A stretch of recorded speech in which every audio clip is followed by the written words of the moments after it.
हम अंग्रेजों के ज़माने के जेलर हैं। इस डायलॉग को आपने कई बार सुना होगा और इस डायलॉग ने एक शख्स को, एक कलाकार को उसकी अपनी पहचान से जोड़ दिया।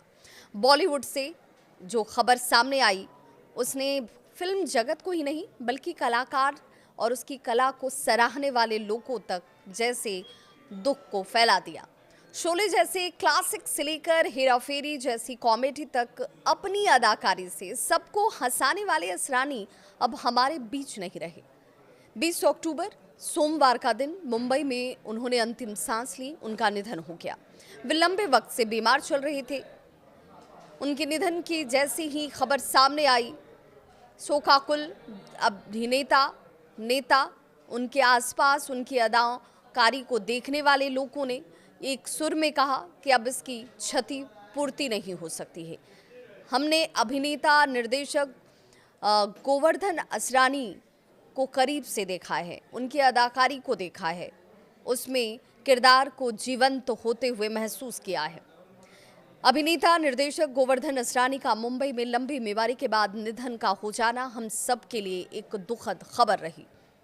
उनके भतीजे अशोक ने भी इस खबर को सामने लाया।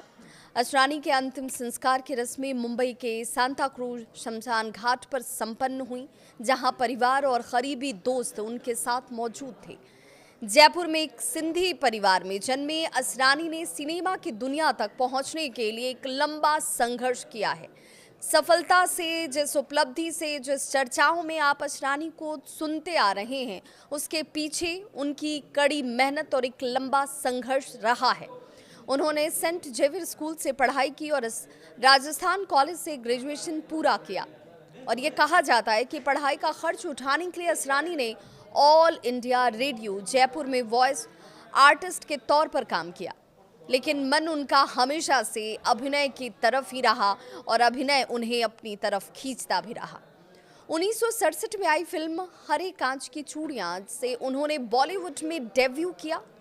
फिल्म मेरे अपने से वे चर्चा में आए और इसके बाद उन्होंने एक से बढ़कर एक यादगार किरदार निभाए, कभी हीरो के दोस्त के रूप में तो कभी अकेले मंच पर दर्शकों को हंसाने वाले जादूगर के रूप में। फिल्म शोले में उनका जेलर वाला किरदार आज भी लोगों की जुबान पर है। जी हाँ, ये वो डायलॉग जिसमें वो कहते हैं कि हम अंग्रेजों के ज़माने के जेलर हैं, उस एक डायलॉग ने उन्हें जैसे अमर बना दिया हो। राजेश खन्ना के साथ उन्होंने बावर्ची, कोशिश और अभिमान जैसी क्लासिक फिल्मों में अहम रोल निभाए। उनकी टाइमिंग, चेहरे के हाव भाव और मासूम कॉमेडी ने उन्हें हर उम्र के दर्शकों का पसंदीदा बना दिया। असरानी ने सिर्फ एक्टिंग ही नहीं की बल्कि निर्देशन में भी उन्होंने हाथ आजमाया। उन्होंने चला मुरारी हीरो बनने जैसी फिल्म को लिखा, निर्देशित और उसमें अभिनय भी किया। वे गुजराती सिनेमा में भी सक्रिय रहे और लगभग 6 फिल्मों का निर्देशन उनकी तरफ से किया गया। 90 के दशक में उन्होंने कुछ समय के लिए फिल्मों से दूरी जरूर बनाई थी, लेकिन 2000 के दशक में हेरा फेरी, हलचल और धमाल जैसी फिल्मों से एक बार फिर से शानदार कमबैक किया। नई पीढ़ी के दर्शकों के लिए वे बाबू भाई के कॉलेज प्रिंसिपल या फिर हलचल के प्रोफेसर बन गए, लेकिन हंसी वही पुरानी असरानी वाली रही, सच्ची और दिल से। असरानी ने अभिनेत्री मंजू बंसल ईरानी से शादी की, जिनके साथ उन्होंने कई फिल्मों में साथ साथ काम किया। दोनों की जोड़ी इंडस्ट्री में बेहद पसंद की जाती रही। 300 से ज़्यादा फिल्मों में अपनी अदाकारी से असरानी ने हमें हंसाया है, हमें रुलाया है और सोचने पर मजबूर तक कर दिया है।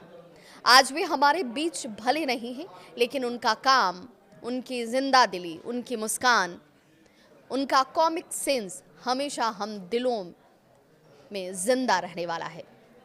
वो अमर हैं।